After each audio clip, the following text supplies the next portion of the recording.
All eyes are on Iowa. It's very early to be talking about Iowa, but Sarah Palin is stirring speculation that she has the White House in her sights. She fired up a crowd at a Republican fundraiser in the state last night. And in Washington, another GOP rising star was drawing comparisons to Palin at a conservative summit. And that is where John Hendren is this morning. Good morning, John.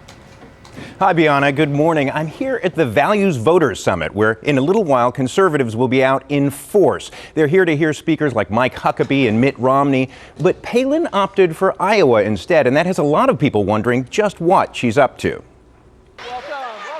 Is she testing the waters for 2012? Todd says, because I guarantee you, if anybody spots you in the tennis shoes, the headline's going to be Vanity Fair. They're going to say, Palin in Iowa decides to run.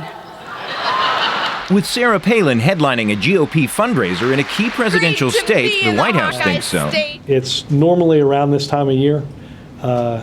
You go to dip your toe in the water. My guess is that she's going to dip that toe. It may take folks shaking us up, shaking it up, to get there. In Iowa and at the Conservative Values Voter Summit in Washington, Palin tops a new roster of Republican stars that have conservatives fired up.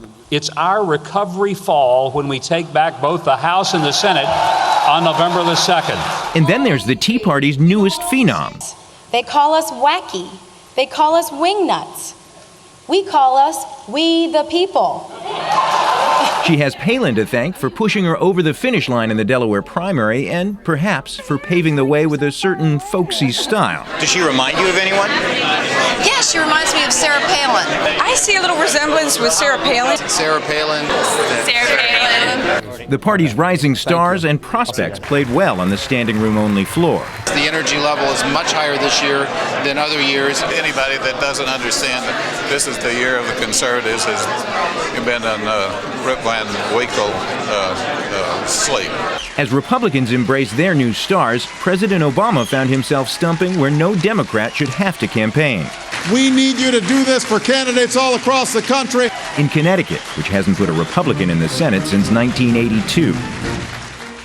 Today at this conservative summit, people will hear from conservative crowd pleasers, people like Newt Gingrich, but perhaps more important are the voices of the voters in the audience. I've talked to several of them, Dan, and they say we'll hear from them in November.